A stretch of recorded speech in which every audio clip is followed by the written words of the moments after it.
Welcome in to a new episode of another footy podcast. As always, I'm your host Joey. We can't sort of stick to a roster here. One week we got Baxter, another week we got Jack. Last week it was Baxter. Today we got Jack. Jack, how are you? Not too bad, thank you. Good to be back.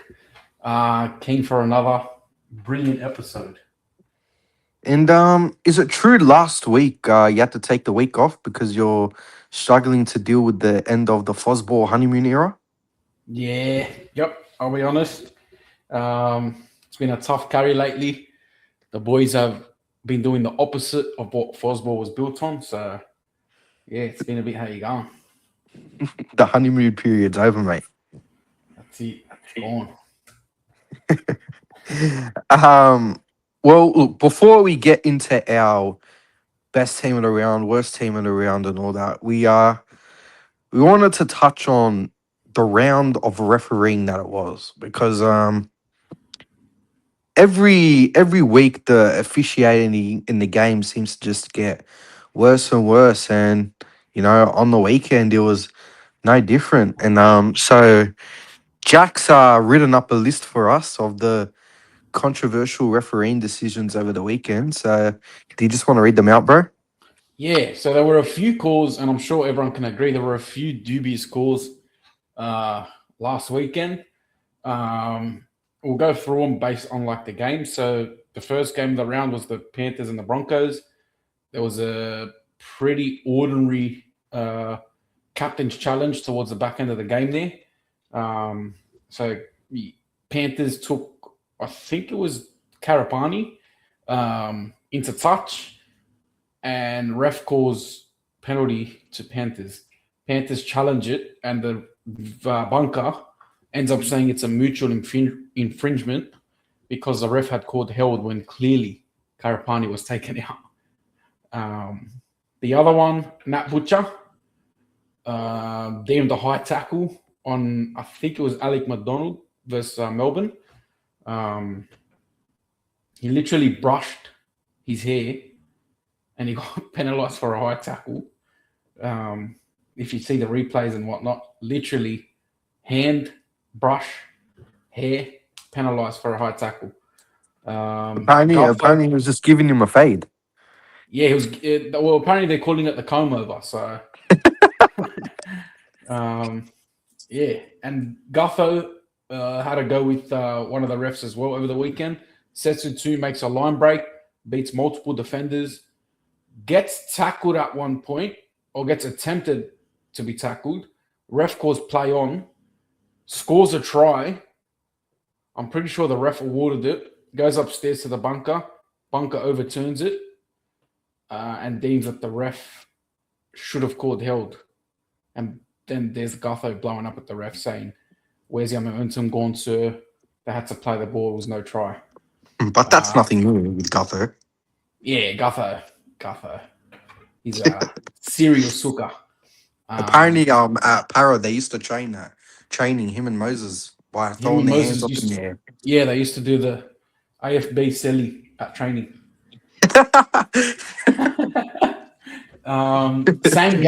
Same game. DWZ Senna, which I'm not sure who it is. Is it Leotawa or Pumpy?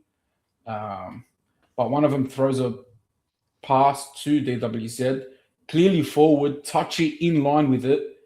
They call it a try. They don't call it. Latu Fanu's tackle. There's a bit of a debate on this one. I personally think it was a harsh call. Being the smaller man, a prop running as hard as he can at you, you're literally taught from a young age to tackle by the legs, which is exactly what he done. Yes, he was unlucky. The guy went over the horizontal. Well, he's sorry to cut you off, but he's at the judiciary fighting it as we speak. So it'll be interesting to see what happens. Yeah. Well, David Fafita's already been found guilty just then. Oh, has he? Yeah. Oh, so there you go. Rabbitohs, they're going to have to call in their whole reserve grade side. That means they're in a bad mood. Yeah, that's what I mean. It's not good signs early. Good omens, man. And then there was another one during the Manly game. Ruben Garrick um, try in line or not in line with Jamal Fogarty's kick. And I thought Tina brought up a really, really good point during the game to the ref, comparing it to the Max Plath situation in Origin, where Max Plath was deemed to be offside. Pretty similar camera angle. You could say pretty similar positioning. Ruben Garrix was awarded a try. Max Plath was no try during Origin. Um, and yeah, I think that just sums up refereeing in NRL. 1 week Did you they mention the penalised. Cody Walker one? Nah, nah.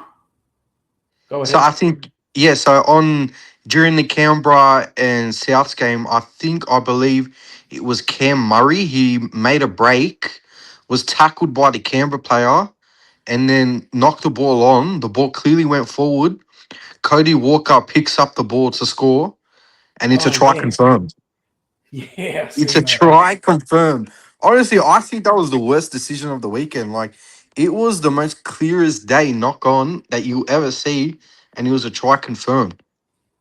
And it's like, Yeah, man, the bunker, they just, and the referees, they can't keep getting these sorts of decisions wrong. I mean, that try got South back into the game, right? And then, for example, that Dragons game, it was 20-12. It was a close game. If the Setu 2 try gets awarded, and if the Dallins forward pass try clearly gets called forward, then the Dragons win the game. 100%. You know what I mean? So it's like Yeah, these decisions, they're affecting how games turn out. And even the Ruben Garrick one, when it got Manly back into the game, what was I think the score was 26-10 at that point. The Ruben Garrick try made it 26-16, I believe. yeah, yeah. That's right. So That's man, right. like these sorts of calls, they're impacting games. They're having, like teams are fighting for the eight, fighting for the wooden spoon, fighting for the top four. It's hard enough as it is. And then when you got the referees interfering and constantly making all the wrong calls, like I don't know, man, it's unfair. It's And unfair. the fact that they've spent millions on the bunker, and you can't really say it's helped that much compared to like video ref back in the day. Yeah. Um, yeah, it's just the inconsistency is ridiculous, and yeah, it's definitely affecting teams, and the fans are sort of copping it too because you want to back your team, but then you just have a feeling at the start of a game when the ref's on your side or when the ref's not on your side, whether you're going to get rub of the green or you're not going to get the rub of the green. It's just yeah, the inconsistencies. And there seems to be a bias against like the lower end of the lower end teams on the ladder, like the Dragons, for example. Like, how many times have we sat here over the last couple of weeks and looked at the refereeing decisions from their game? Wasn't there? There was a suspicious call, I believe, when they versed the Canberra Raiders, like 2-3 weeks Similar, ago. similar knock on to the Cody Walker one, and they awarded it a try. Yeah, But there you go. I mean, yeah, and the Titans last week against Melbourne, I'm pretty sure Nick Meaney, I think he wasn't square at marker. I don't know. I can't remember the exact scenario of what happened, but I know it was the try that it led it to Melbourne's last try to win the game, and he wasn't called. And then I'm pretty sure Josh Hannay blew up about it in the presser. yeah, that's right. He did too. Yeah, it's been crazy this year. I don't know what's going on. And I don't And know, yeah, like, what do you think the solution is? it's hard because like the bunker is there to help, right? But I think they're just putting too much pressure on themselves. They're just overusing it and like look at the replay once. Don't slow it down. Look at it in real time and make the call. Back yourself. It doesn't matter if it's the wrong call because they're spending 5 minutes looking at it and they're still getting it wrong. So just look at the replay once. I reckon just go back to the old video ref method, honestly. Yeah, it just seems like the bunker just over analyzes everything too much, eh? Yeah. And they step in and overrule some decisions and the others they can't. It's like I don't get it. Just confusing. Except if you're Ashley Klein. Ashley Klein overrules the bunker. Yeah, that was something, wasn't it? Yeah, honestly, man, I don't know. I don't know. The state of the game, the refereeing seems to be getting worse and worse every week. And honestly, like sometimes it just makes the game hard to watch, in my opinion. Yeah, that's like it goes back to what I said. You can just feel in the first 5-10 minutes whether or not the ref's going to be the ref's going to have an influence on the game. And yeah, I don't like when the ref has an And influence. I've then got to watch. sometimes, like at the end of the half or the end of the game, the team that's been getting fucked all game by the refs, they will get like a couple of square up penalties so you can, even itself out on the stat sheet. Yep, yep, that happens all too often. Yeah, man, I don't But know. the game's already gone by then, though. I don't know what the solution is, mate. Yeah, Your team of the round for round 21 and why? switching tacks. Hey, let's do it. Who was my team of the round? The Brizzy Broncos. Um, they knocked off the later leaders when everyone written them off, including myself. um, they came into the game losing the last 8 straight, and this actually tripped me out. They haven't won a game since they hadn't run a game since round 8. It was round 20 last week. Oh, really? Yeah, I know. That was my reaction too. But yeah, they were playing the competition leaders, the benchmark of the comp, in wet conditions. Nobody gave them a chance, as I said, but they beat them. I reckon they out Penrith. May sound cliche. They were kicking to corners. They were defending well. They just got into that grind and that cycle that Penrith absolutely love. Yeah, and I thought they turned up for each other. They grinded it. They stayed in it. They stayed in it long enough for Reece Walsh to do his thing. And at the end, he iced it for him. But yeah, Brizzy Broncos for me. What about you? He out Iceman the Iceman. Reece Walsh. Yeah, no, my team of the round was the Broncos as well. It seems like they sort of have Penrith figured out, eh?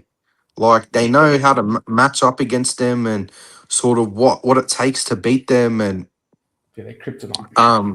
they sort of have their number. I think Madge made a bit of different choices and tactics wise. I think he sort of switched it up a bit. I'll get into it more when I'm talking about my player of the round. I think overall, yeah, it was a very good defensive performance as well from them. They scored more tries and almost lost the game. So Reese Yeah. Walsh's goal kicking saved them in the end. Um, it was pretty fun to watch Payne Haas and Liam Henry go at it. Yeah, that brought it right back to the good old days of rugby league when two props head to head. That's literally the best. And the fact that Liam Henry didn't back down either, like it is Payne Haas at the end of the day. I was just about to say the same thing. I was freaking shocked when I'm seeing Liam Henry staunch Payne Haas. I was like, fuck, And he go on, backed it up son. too. He backed it up too with the run off the With the kickoff. back fence carry, eh? It's easy to just veer away and not actually run towards Haas. You could simply step or go towards the centers, but nah, he wanted that smoke. It's the That was country in good. you, man. Let's see, Liam Henry. The country boy. Let's see, giving it to good What old do you Haas. think? Do you think the that Broncos can make the top 8, or do you think it's too far out of reach? Honestly, if there's a team to do it, it's Broncos, but nah, it's too far of a reach. They have to win. They have to win every single game. Like they have to win the next 7 of 7. Yeah, I think they've left it too late. But I mean, like you said, if you back a team, it'd be the Broncos, man. Considering the amount of talent they have in that side. Yeah, and especially with Madge coach, he'll treat this little 7-week period as like a little origin camp. But didn't you hear? Apparently, according to Gordon Tallis, Magic's about to be sacked. Bro, Gordon Tallis needs to stop airing his personal agendas on NRL 360. Kevy, mate, he was hard done by apparently. Yeah, Kevy won the comp basically. Gordon Pretty Tallis much, yeah. somewhere. Your worst team of the round and why? I My think we worst all team of know the the team. round are the not the West Tigers. They're done all right. The Cowboys for me. worst team of the round, the Really? Cowboys. Yeah. Oh, Um, okay. well, they did come up against Dolphins, right? So, um, yeah, and they had a very, very good start to the game. Yep. Um, I think they were up 12-0 at one stage. Um, Yeah, I think they were up. Yeah, 12-10 nil. yeah, they were up 12-0 at one stage. They started well, they faded. Dolphins coming off 66-0. You would have thought they lacked confidence, which is natural. But Cowboys just didn't capitalize on it. They sort of lacked. I thought they'd sort of get around Deedon because Deedon was coming back. He was the only one sort of carrying them. I think he scored a meat pie there as well. And they let him back in the game. Silly errors, poor defensive efforts. They lacked execution, all the good old cliches. Um, but yeah, being up 12-0, I know it's not much this day and age, but coming off 66-0, up 12-0, surely you can put them away. Yeah, look, I don't know if you're just being nice, but I feel like for me there was a clear standout of the worst team of the round, and it's been pretty depressing because for the last month I've been editing these powerpoints, and when we're That's doing the why, worst team of the round, I actually haven't taken the West Tigers out for like the last month. and that's why I didn't Okay. choose him because I think I've chosen like twice or I don't three know, times. yeah, like it's getting a bit boring, it's getting a bit stale, but man, I don't know. I just again fucking 0 points on the weekend, embarrassing, pathetic. Um, it's really beggars belief to me that we have one of the best attacking players to ever play the game in rugby league as our coach, and we can't score points. Um, I don't know what Yeah, the fuck they do at training. Every time we get to the red zone, we just look clueless. I'm not sure who's come up with this game plan of constantly bombing to Gerald Skelton on the fifth tackle. I don't think it's don't think it's worked once, and they keep coming back to it for some reason. So, yeah, uh, yeah, man, I think the West Tigers. They remind me a lot of like my first ever girlfriend. It was a very toxic relationship, and it in the definitely happened. moment, you think, maybe like this is just how relationships are. Maybe this is what love is like. And then after we break up, and in the moment you're sad, you're upset, you miss her, but a couple months go by, and you're like, you know, maybe life's better without her. I'm actually worth something. And this is my relationship with the Tigers at the moment, man, because for You sure 15 this years is? now, I've just You sure this isn't a therapy constantly session? just fucking being let down and disappointed and feeling ashamed to support this team. And after the weekend, it was no different. It was no Yeah, different. And it was like, I don't know if you remember, I remember like everyone was saying this year after we started 5-2, oh man, like the Tigers, they're gonna make the top eight this year. I think, it was in really our group looking. chat, It was in really our looking group chat, scary. you and the boys were saying it and stuff, and I was like, I don't know, man. I'm not buying into it yet, man. I've supported this team too long. We can never have anything good. Yeah, you did. You warned us. You warned I us. warned you, mate. The West Tigers, they will always find a way to fuck things up, right? It's in the club's nature. It's Yeah, just it's written in the DNA of the club, mate. And what happened? What yeah, they're happened? looking. They're looking like their old selves. No, no, And no. We're not our old selves, Jack. The yeah, start of the the year same self. wasn't the start of the year was an anomaly. That was the rare. That was the rarity. Us actually being good. This is the West Tigers' true form, mate. We are a basket case. Not being your old self, being yourself. Yes, exactly. Correct. Fuck, that's tough We're actually. abysmal. But The yeah, like club. I don't know what you're right, but like and I don't know if it falls back on Benji because, and the concerning thing is, he actually said during the week it was one of the best training weeks they've ever had. Yeah, he did. That's very concerning for me, being a non-Tigers fan, hearing that. I don't know how you Tigers fans feel about that. To say it was the best week in training so far this year, and then you come out and get pumped, what was it, 32-0? We didn't score a fucking point. Oh, that's very concerning if that was the best week at training. And also the style of attack, like just trying to shift without actually earning the right to. You guys were Bro, I just think, shifting. was it you said it in the group chat, and I think it summed up the game perfectly. Doggies came out there to win, and the Tigers looked like they were just at training. Yeah, I did actually say that. You did, yeah. Yeah, it just looked like a training drill at points. It just looked like they were practicing shape. Yeah, that's right. It looked like Tigers are just like they were just so nonchalant in attack and in defense the same. Whereas Doggies were line speed, attacking with their D, just up on the ad line. But yeah, they were very nonchalant, very chill and casual. They were almost like they were in cruise control, Tigers. I don't know. I think for me, that game showed Latu Finu needs to be the halfback. It felt like once he came on, that was the only time we looked threatening and actually sort of had some structure to our attack. Yeah, it was very, very weird. I've never seen Tigers do that though. Like, you don't usually just fall back to shape, just random shape that doesn't even. There was literally no threat at all, no overlap at all.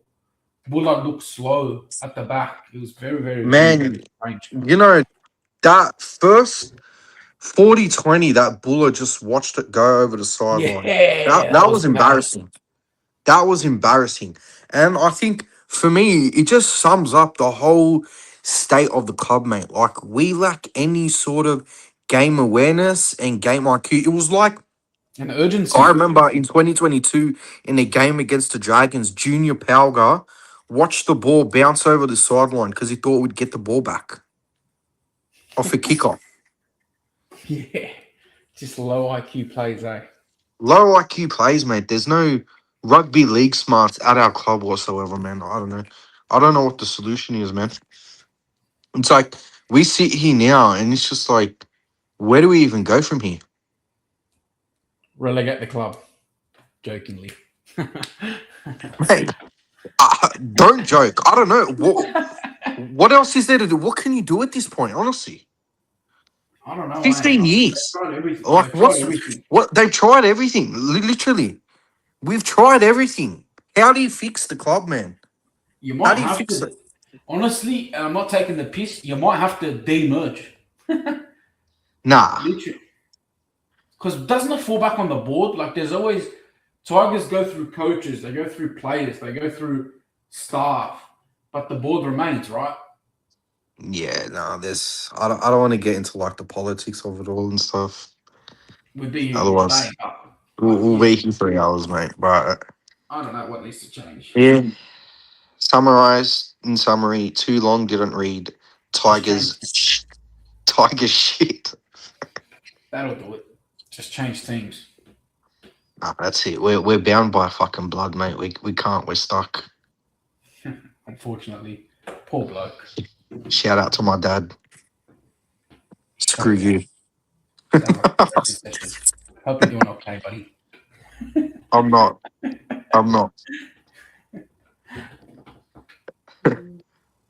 Your player of the round and why? The one, the only, Reese Iceman Walsh. Yeah, he looked like the Walsh from this same time last year. He had a hand in every try, 3 tries, but every try.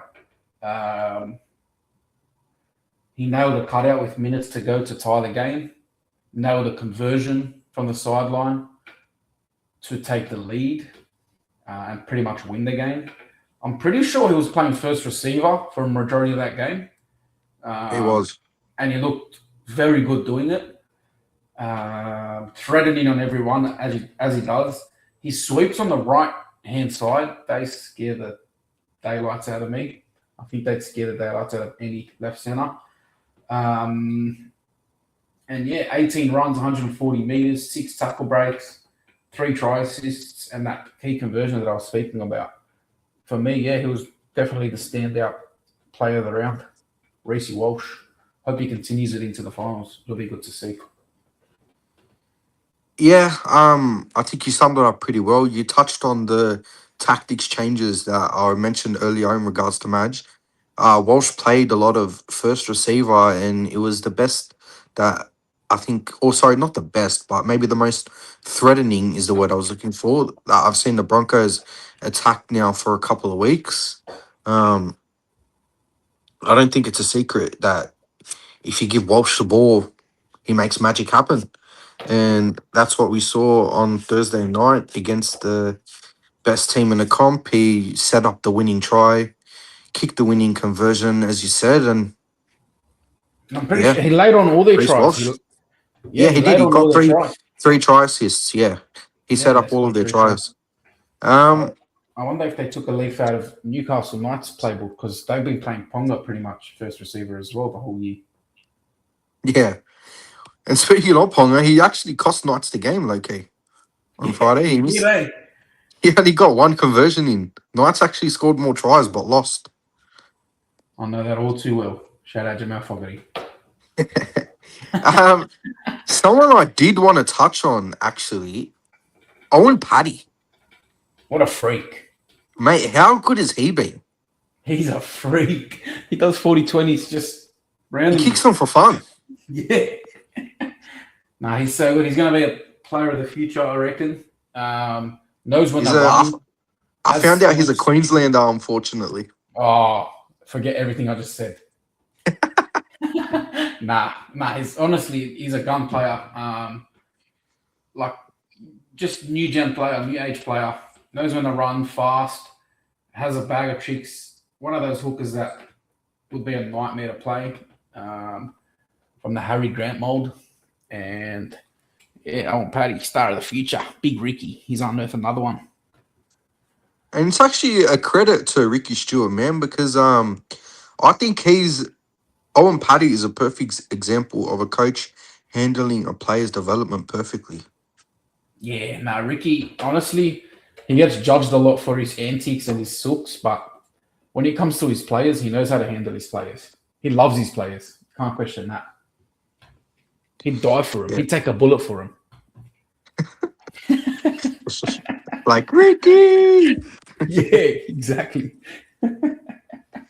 Um, yeah, Owen Paddy, man. I think he's going to be one of the best nines in the comp in a couple of years, and he might even displace Harry Grant as the Kangaroos nine in a couple of Ooh, years. We'll see. big call.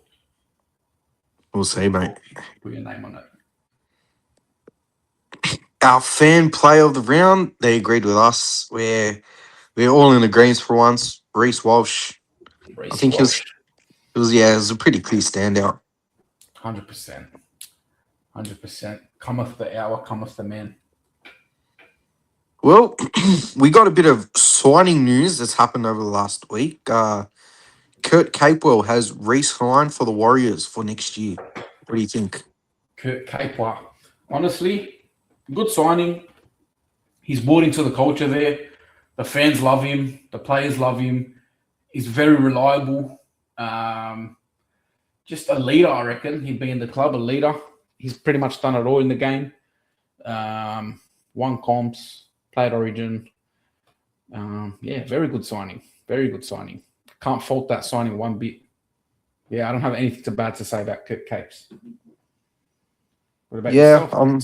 I'm inclined to agree. I think it's a good signing. He'd probably be on relatively cheap coin. I do think next year that they'll sort of phase him out to more of a bench role. I Yeah, think we'll see Jacob Laban and Halasima start for the Warriors next year, but you let the know, record. there's you can never write off experience, right? And you know, Kurt Capel, like you said, he's done it all. Warriors to have a stack of young talent, especially young forwards coming through, and you know what better mentors than Kurt Capewell and James Fisher Harris? 100%. That's what it comes back to, like with the 1 year deals as well. Just Yeah, hanging around, showing the youngins, as you said, how to go about training, how to go about a week, like week, game day in general. Um, yeah, very good signing, Capewell. Solid player. I'm surprised. Underrated. Like, I'm surprised Perth or anything didn't try and chuck him a bag. Yeah, he just honestly he loves the NZ culture. You can just Yeah, tell social media he always posts all this funny shit, speaks in he's their found a language. I home don't in know. New Zealand.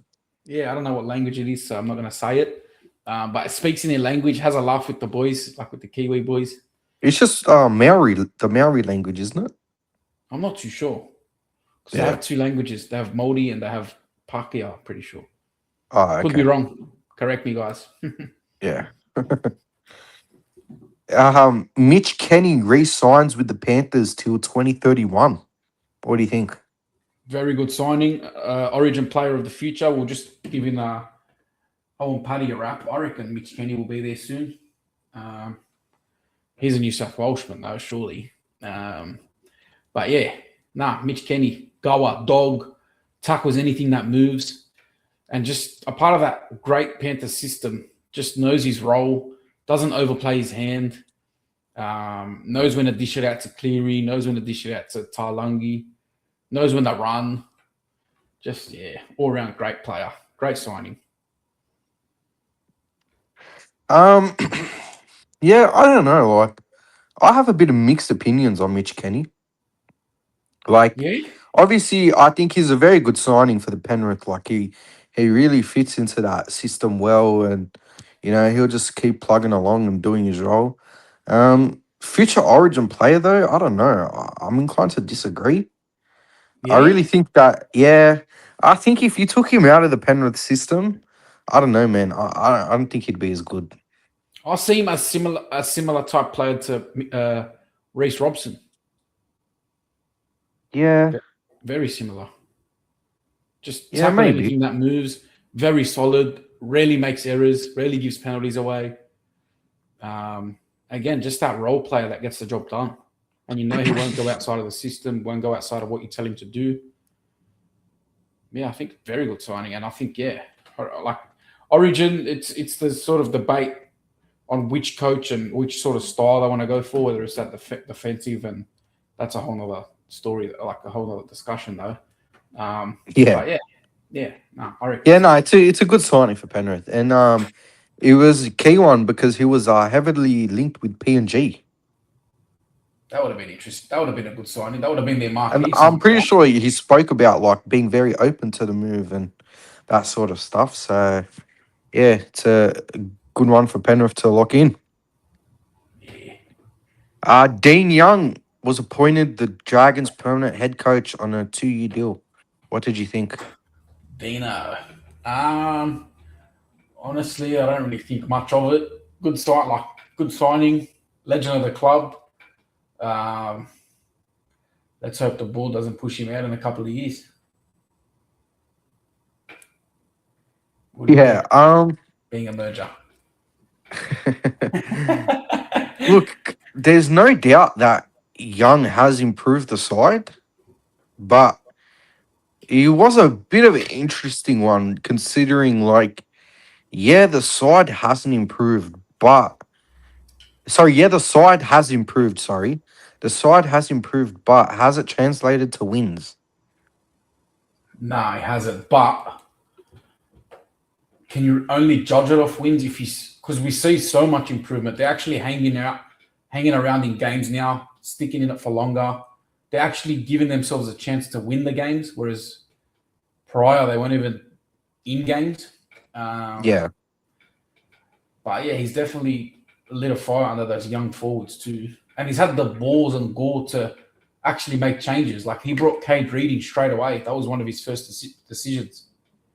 Cade Reed yeah, straight in the side, backed himself, dropped all the old, not dropped, but like circumstances and a bit of dropping. Luke's gone. Suak got injured / signed elsewhere. Emre relegated to the bench. Josh Kerr relegated. He's got all the youngins in there, and the youngins are doing a great job. Um, I don't know. It should be okay. 2 year deal. They'll see where he's at after the 2 year mark. If he's done okay, if they're sort of lingering around the 8, they'll probably re-sign him on another couple of years. Well, I will say it's a bit of an exciting time to be a Dragons fan. Your team's on the up. Your forwards are freaking Their forwards are killing it. amazing, eh? Mate, they're going to have the best forward pack in a couple of years. I'd say by Honestly, 2028, they'll have a top 2, top 3 forward pack. the Couchmans, Hamish Stewart, Dill Egan, Pacific Tonga, And Keon's coming. and what's the other bloke's name? Halengahu. Yeah, Jacob Halengahu. Yeah, bro, they're gonna be. Yeah, that's right. With Keon's Keon coming to too. lead them next year. Jeez. And they got Drinkwater, Metcalf coming, Connor Watson. Hey, Dragons, they could make a serious push for the 8 next year. They can. I don't know about 8, but yeah, they'll definitely improve a lot. No, I think if their forwards continue to take strides, and at the moment their biggest problem is creativity. You know, Yeah. you'd expect Metcalf and Drinkwater to help massively with that. So if they figure out how to score points, man, I don't see any reason why they can't push for the top 8. That's the big if, though. I don't know. I'm not sold on Metcalf and Atko. Aren't they both 2 6s, like naturally? Or at least both of them sort of running Again, games. maybe I don't know if you can sort of maybe say it was more the Warriors system or Metcalf himself, but man, Metcalf was leading the Dally M's last year at halfback before he done his ACL. That's true. But then again, it probably is the system because Jackson Ford was leading the Dally M's this year. 2 Wars players before he done his ACL, right? I guess time will tell. Time will tell. Good luck. Man, it's a bit depressing that the Dragons have more things to look forward to than the Tigers. Yeah, that's slack. I don't know what to say.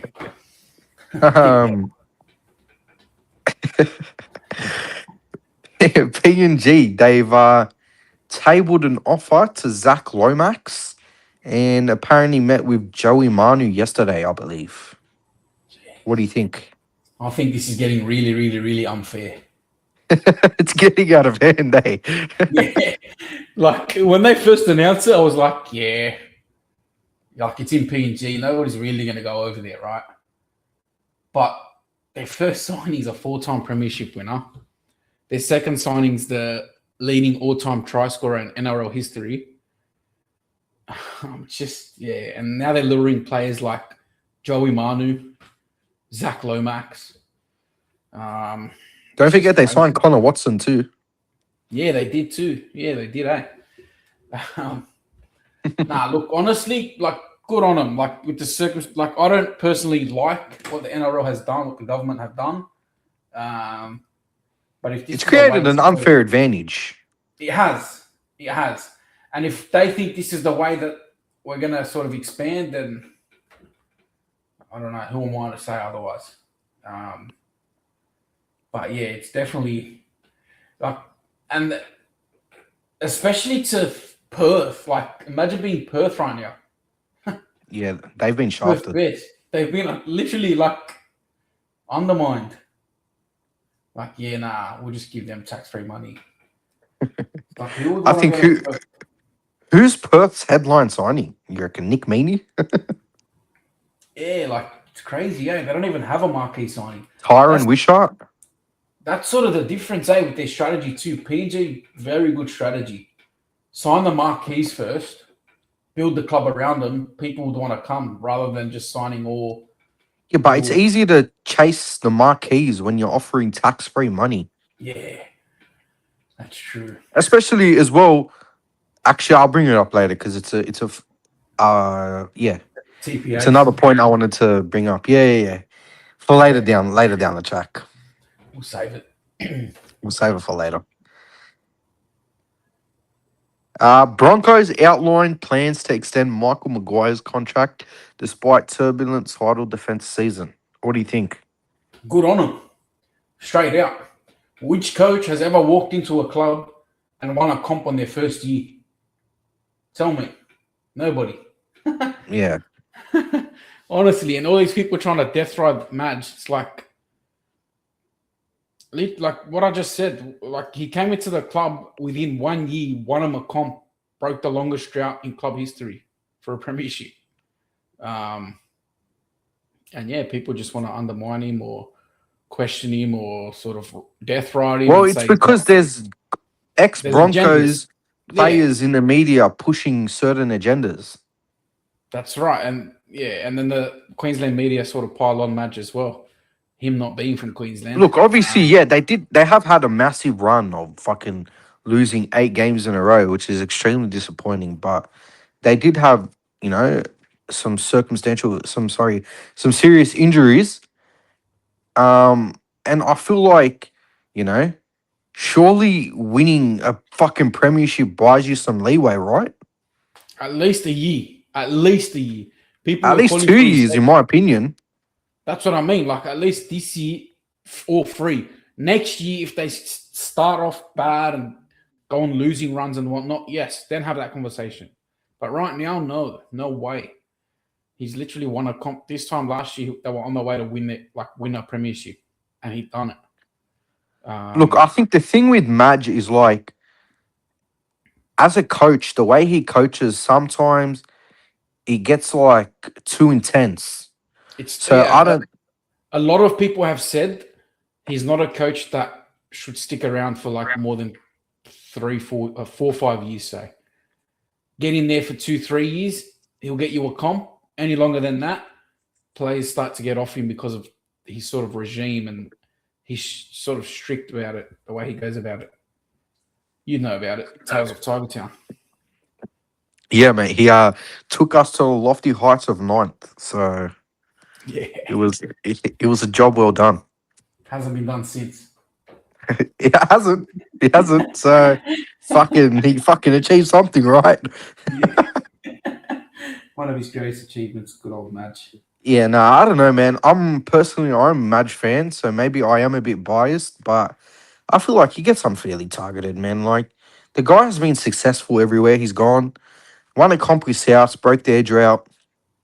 You It's know, because he's took over the Kiwis, won the Pacific Championship with them. yeah, Won the series with the Blues in his first ever season. Won the comp with the Broncos and broke their drought in his first ever season. I mean, sometimes I just feel like, what more does someone have to do to prove that they're a fucking elite coach?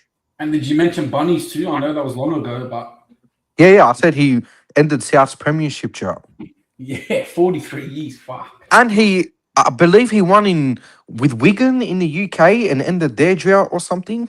Yeah, he did too.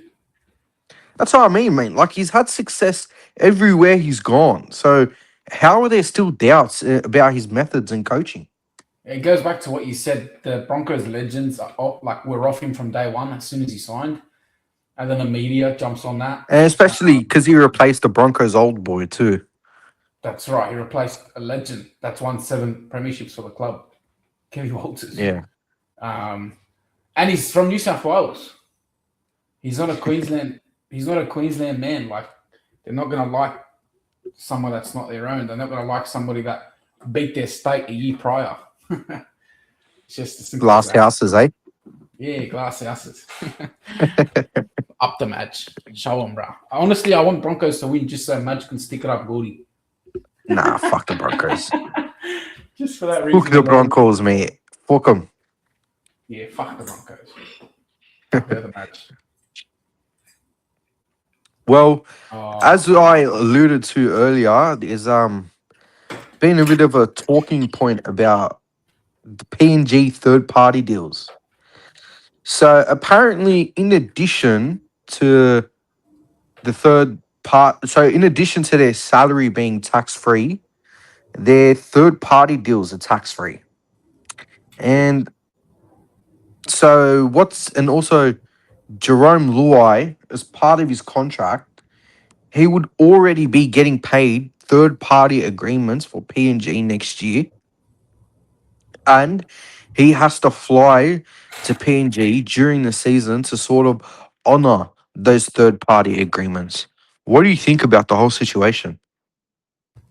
Honestly, it's like the salary cap's one thing, but these TPAs, I don't know, it's getting ridiculous because they can pay a certain amount on the salary and just make up for it on TPAs, and they're all non-tax, right? It's just crazy. Um, I know it helps expansion and whatnot, but where I think it becomes a problem, money is literally being used as the driving factor to like bring them. And people are saying or using excuses um, like it's not the only reason or whatnot. It's definitely a major reason. Sure. Yeah. And apparently he's got a Pepsi deal worth millions alone, like 3 million alone. um, but I can see like the Tigers' frustration or the NRL's frustration, and we touched on it earlier, like Perth as well. Um, but yeah, I don't know. It's crazy. Like the Tiger situation, and with the fact that NRL have allowed that to happen, like him servicing another club while in another club, that's crazy to me. Yep, for sure. That's absolutely crazy. Like imagine if a Storm player signed and then while he was at the Broncos or at the Storm, he was still getting paid or had to do service for the other club. It's like crazy, crazy.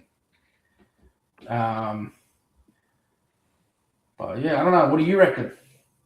Well, I was skeptical about the whole Luai leaving early next year situation last week, but once this news about the Pepsi deal and third party deals came to light, how he had to sort of fly to and from PNG next year, I actually backed the decision and I agree with it.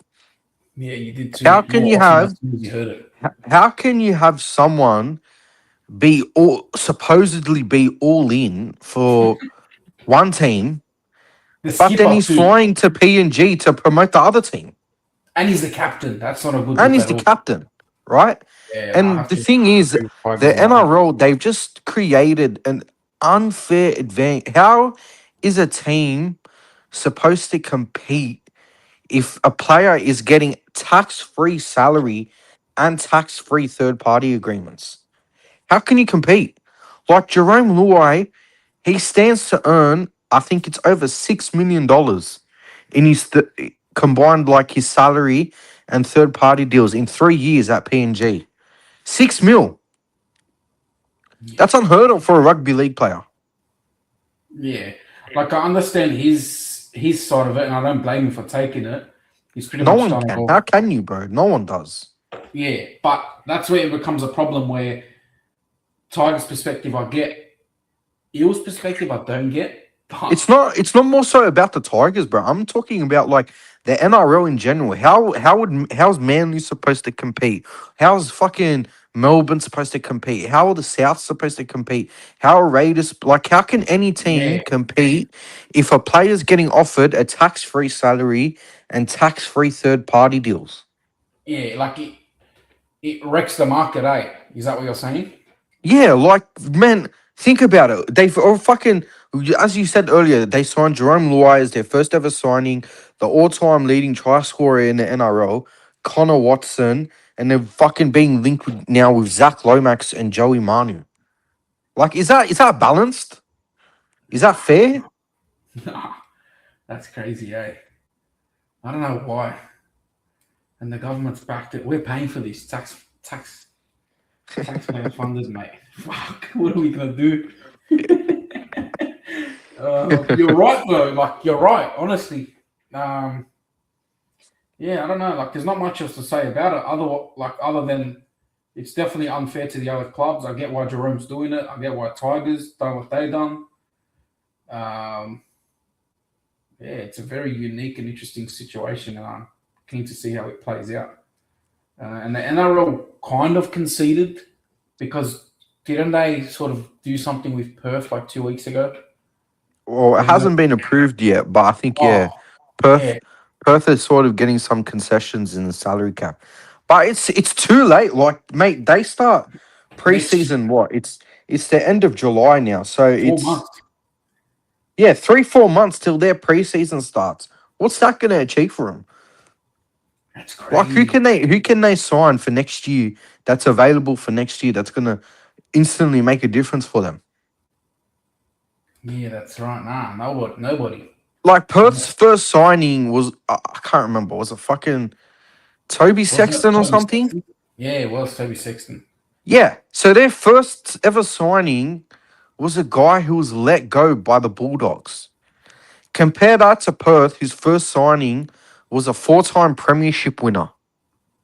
Yeah, Like that's immediately you can see that the playing field's already not fair. yeah. They done Mel dirty, didn't they? Bro, Spewing. I don't know, man. I don't see Perth lasting, eh? I wouldn't be surprised if by like 2034 or something they've folded or gone bust. Yeah, I hope not, but yeah, it's not. It's not looking good for him, is it? It's not looking good for him at Especially as all. well, like if you're a player and like you want to go, okay, go sign for Perth, man, the travel's gonna be fucked. Because how long's a flight to Perth? Like 5, 6 hours? From Sydney, yeah, like from the eastern Yeah. side. Yeah, So every second week they're gonna be doing 10-hour flights pretty much back and forth. 5 hours to Sydney, then 5 hours back to Perth. yeah. PNG's closer. PNG's like 2-3 hours, I think. Yeah, I don't know, man. I feel like they've been set up to fail from the start. The NRL should have stretched it out a bit. Like they shouldn't have done it a year So apart. close to each other. Yeah, yeah, Yeah, yeah. they should have done PNG not 2027 or 2028, but 2029 to give Perth more time to get on their feet.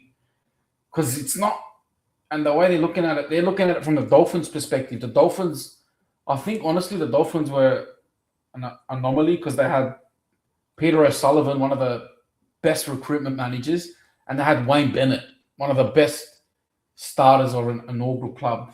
They're one of the best coaches there is to go around. Yeah. But yeah, Perth are definitely going to struggle, and I don't know what NRL are up to. Peter Vlandis, get your shit together, buddy. Well, we can't blame Andrew Abdo anymore. Yeah, he's gone to tennis. He's gone to the dark side. Oh, mate, tennis is mad. Is it the light side or the dark side?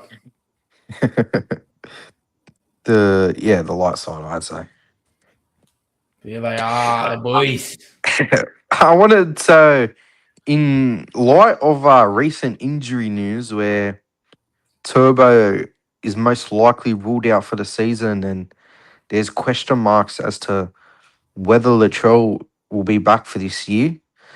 I just wanted to, bring up a discussion point and sort of gauge your thoughts, especially because you're a Manly fan. So I'm interested to hear your perspective on it. Should Manly and Souths move on from Turbo and Latrell? Or are they getting value out of them? Well, right now, being honest, no, they're not getting value out of them.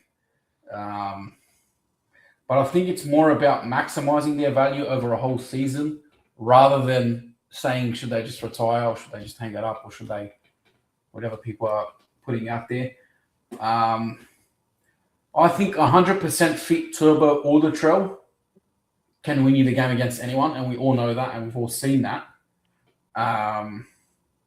Obviously, their bodies are letting them down, but I just think it sort of has to fall back on the clubs too. Like the clubs have to take a responsibility. The strength and conditioning have to take a responsibility. NRL season is a marathon. It's not 5 weeks. It's not 6 weeks. It's 27 weeks long, and that's just regular season, home and away season. And in my opinion, the goal isn't to win a round 7 game. The goal is to take out a premiership. Honestly, I'd play them only when they're 100% fit, manage their training loads more in games, maybe rest them for the shorter turnaround games if they have niggling injuries, like always be in constant communication with them. Identify sort of the danger periods where you play more games in a little amount of time. where they back up from Origin or bigger games. Um, but yeah, I don't know if it needs to be looked at similar to like the NBA model. That's probably the closest comparison you can get. Um, would you rather have Turbo for like the whole season playing at 70%, or like say 15 or 18 games playing at 100% fit? I know I'd rather the 100% fit, but as long as we plan around it and it doesn't sort of affect and hinder our game plans, because the way it's going at the moment, the boys one day they think this, like Turbo's going to play. Yes, we got our game plan set for Turbo at the back. He goes down during the game.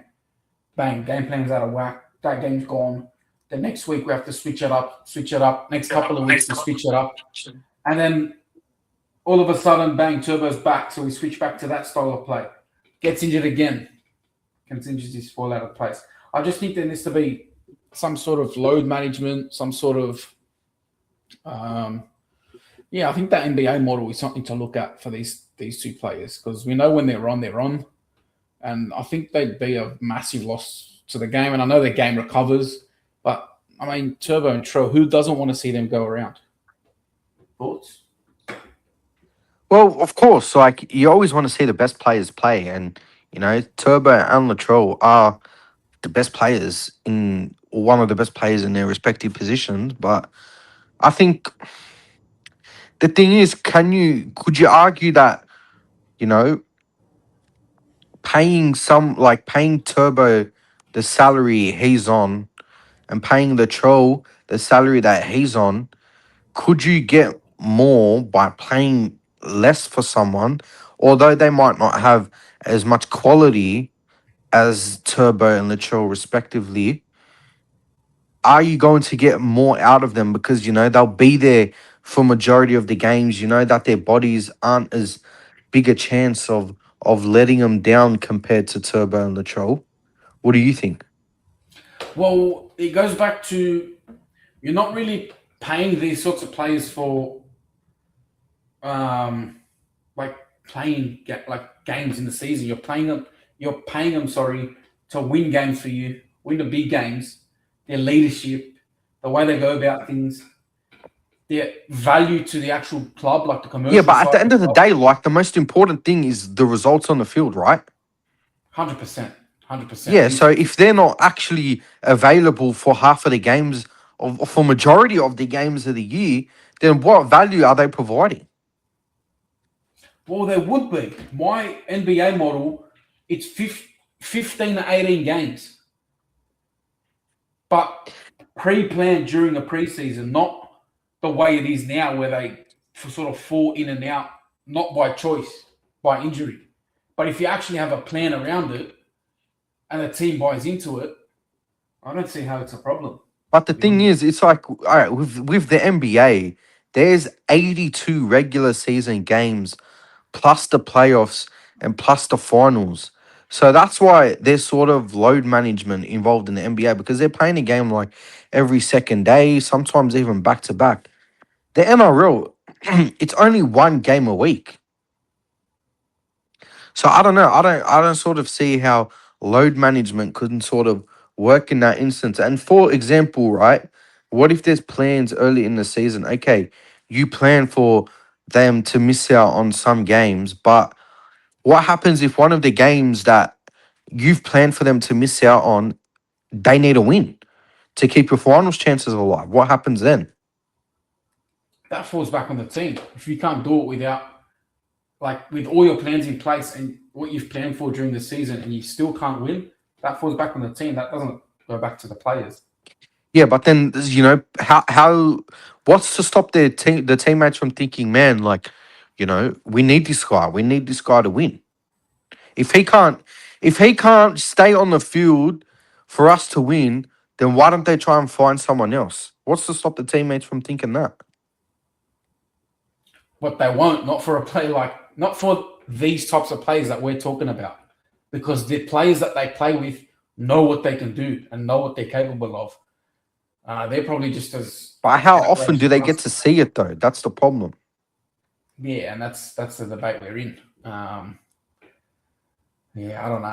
I can't see these two being lost to the game through injuries. Just I don't know. I think something sort of needs to be done in terms of, as I said, Like strength and thinking conditioning. about it now, over the last 5 to 6 years, right? Would you say that Turbo's inability to get fit and stay on the field has cost Manly final series? Yes, because we haven't planned for it. Definitely. As I said, But it the goes thing is, back. it's sort of hard as well, but to plan for these sorts of things when it's not like it's fucking Ruben Garrick getting injured. Like Tom is your marquee player. So that sort of quality, it's too hard to replace. Well, and then there's another sort of avenue you could go. Is it switching positions? Maybe not Latrell because he's like got an injured playing center this year, but Turbo is switching to center. Is that a solution or is that just people making up things like I think that could be a solution. If you have Turbo and Kula in the centers and Faulala at fullback, what less kilometers, less less sort of mileage in the legs, yeah. high speed efforts? Yeah, who knows? It's a tough combo. I don't know. Like, if you had a player like Tom in your team, you'd sort of understand where I'm coming from more. And I think No, this of is course I understand that. And even with Souths, but you look at, mate, S- Latrell Mitchell, how long's he been out of Souths for now? I know where you're going with this. He's played more games for Roosters, eh? In He's like played fucking more games for the Roosters in 3, 4 years than he has now at fucking how long is it? 6 years now at Souths? 7. 7 years. Fuck, it's actually been 7 years. Yeah. This Damn, is I the feel seventh old, season. bro. I Because he feel left old, Roosters. bro. Yeah, he left Roosters 2019, so he would have started there 2020. Fuck. Where the fuck's the time gone, mate? Yeah. The time's gone, bruh. But when you said preseason is in 4 months, I spun out. I was like, jeez, preseason's in 4 months. Where'd the NRL Damn, season go, bro? Jesus. bro. Fuck, it feels like it's gonna be Christmas next week now. There's only 2 sleeps till Christmas. It's Christmas in July. Yeah, no, so just going back on the Latrell point, we got a bit sidetracked. um, yeah, don't you think it's ridiculous that Latrell's played more games for the Roosters than he has for Souths? Yeah. Like, I feel like it's a reasonable conversation to have where, in my opinion, I would have the tough conversation straight out. I'd say, Latrell, look, we appreciate your efforts. And you're never, bro. Latrell, when he's on, and we seen it earlier in the year, mate. He is the best center in the comp. But what are you going to tell But him? To leave? I'd say, look, Bro, you'd we. lose the dressing room. You'd lose the dressing room instantly. That's why nobody's done it. But the thing is, bro, you have to look at it from a footballer's perspective, from a coaching perspective, right? Which is what I'm trying to think. What value am I getting out of this player? He's not leading us to finals. He's not taking us to grand finals. I can invest this money elsewhere and get more out of it. Because, bro, he's on what, 1.1, 1.2 our South? Yeah. And it's Yeah. like, what value are they getting out of the contract? And it's like Manly at Turbo, paying him what, 1.1, 1.2? I'm sorry to say, but they got no value out of that contract because realistically, what Turbo didn't achieve anything because he couldn't stay on the field. Yeah. That's true. Look, I'm happy to have the conversation to sort of reduce his money, to sort of maybe play him in a different position. But to tell him to leave, nah, I'm not going to cop that.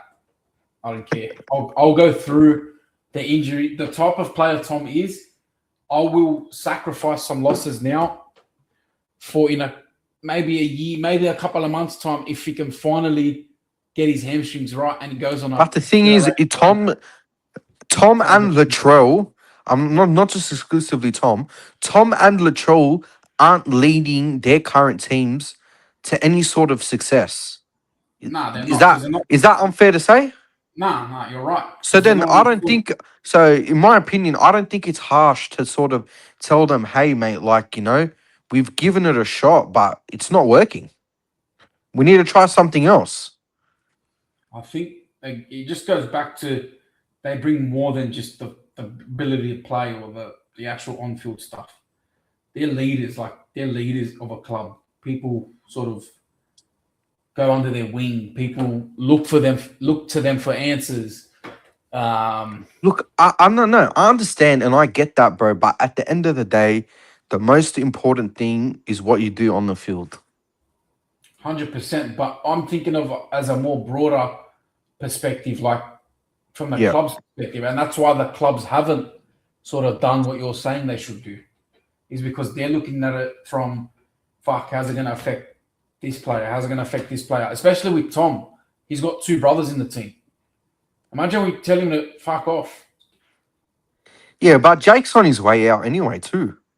Yeah, but still, it's Jake, bro. It's the turbos. You can't disrespect them. But sometimes you can't be too sentimental. You can't if you want to win. Yeah, you've never won comps being sentimental, that's for sure. Oh, fuck, I don't know. It's hard. It's a difficult conversation. Good luck, Foz. Good luck, buddy. Good luck, Wayne.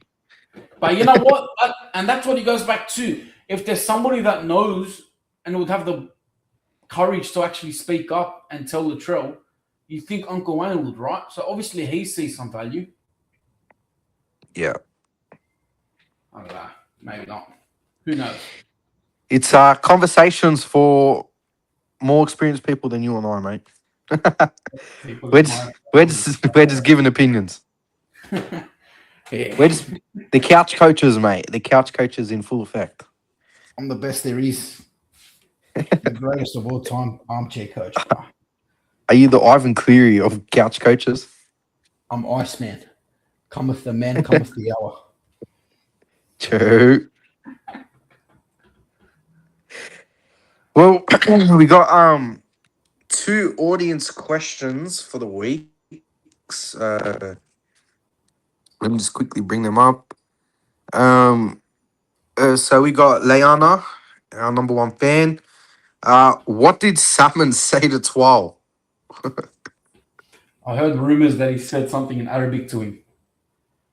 Oh, really? No, I don't know. I'm just running. But you know what? I wouldn't be surprised.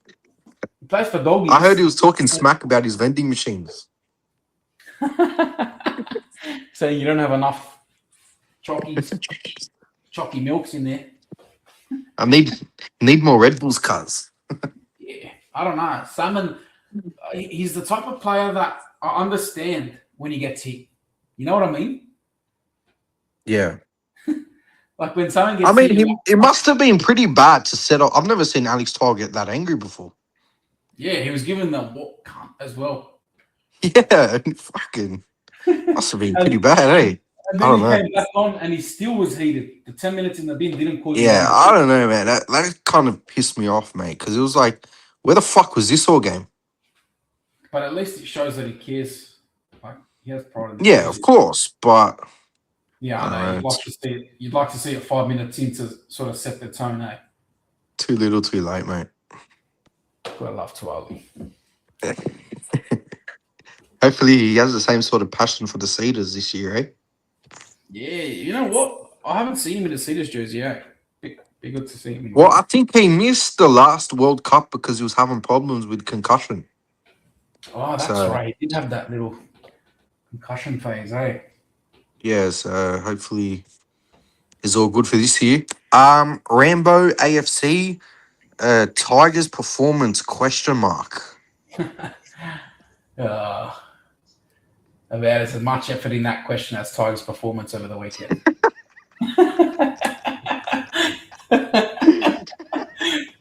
Respectfully, nah.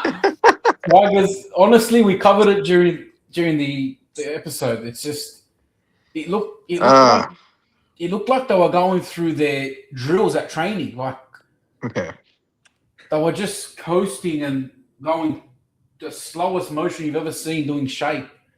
The Bulldogs defense will just slide and tackle their man easily. It looked like they were in cruise control the whole game, Tigers. I don't know. And defensively, like, I don't know, they're just basket case. I don't know what to say else about Tigers. I've said so much about them over the past couple of weeks. It's doing my head in. Yeah, from Imagine you as a fan. mate, I the Tigers' performance. Yeah, I can't believe bombing to Gerald Skelton hasn't worked. So, Yeah, mate, maybe they should try it some more this week. I don't know. What do you reckon? I reckon. Yeah, good game plan. He's known for his aerial threat, so why He's not? no, they called him. They call him Daniel Tupou 2.0. Apparently, he That's was. it. A prodigy, bro. Oh God. Yeah. Look, I think we touched on it earlier. Not much more to say. I don't think. I think Jareen Buller watching the ball go over the sideline for a 40-20 just kind of set the tone for the whole game, eh? Yeah, It was went pretty early happened like a on. minute in, and it was just it was just all downhill from there. And it's credit to the Tigers for making average players look good because all of a sudden, fucking Jethro Rinakama turned into Semi Radradra. So yeah, Yeah, he did too. Until he got humbled and taken out. At least would have done that. we appreciate the questions as always, guys. Even though Jack was taking the piss. All love. All All love. love, all love, all love. Um, your tips for this round? Wow, we got the same ones, eh? No, it's a bit different. It's Oh, the actually, same amount. The same amount. I mean, oh yeah, but I'm kind of pumping you, bro. Straight out. yeah, it doesn't matter. Take each Oh, week as it comes, mate. One foot in front of the other. Uh, my tips for this week: Panthers, Newcastle. Mine's on the right, by the way. Panthers, Newcastle, Rabbits, Canberra, NZ, Brizzy, Dragons, Manly. Subject to change. um, yeah, I did last week. I did the old switch my tip last minute, and he came back to bite me because I Again, tipped. you haven't learned your I lesson. tipped the fucking Dolphins all week, and I changed to the Cowboys, and the Cowboys lost. But you know what? I will say I did, even though I didn't tip Titans, I actually did predict that they would win. If you listen to the podcast last week, I did say I smell an upset coming, but I didn't have the balls to back myself. Against Manly. Yeah, yeah, yeah. I actually, I had a feeling I it have was proof, bro. Titans are they I don't And know, they're Titans, fun. I swear they have a good record up against you guys. How about say by say? Yeah. In Yeah, general, they do. I'm pretty sure they have one of the better records at Brookie as well. Yeah, I don't know, they got something on us. They got something on us. they've unlocked foreign, mate. That's why. Ball. So I've gone for the week. I've gone Penrith. I've gone Knights. I've gone Souths. I've gone Canberra. I've gone the Warriors. I've gone Cowboys. Um, I think only that's because I seen Jake Clifford was named in the halves we did and again. So I've gone the Cowboys at home. I've gone the Dragons. This is actually a hard game to call because both teams are sort of starting to bounce back a bit. So yeah, but Yeah. I have gone Dragons at home, and I've tipped the Sharks to beat Manly. Yeah. Sharks always get us, man. I'm not even confident in Yeah, my Sharks always pump us somehow. Tricky Trindle puts on an absolute blinder. So Nico Hines, mate, they're in good form. yeah. The combo. Well, that's been another episode done of another footy podcast. It's been a pleasure as always. Don't forget to like, comment, share, and subscribe. And we'll see you guys next week. Peace.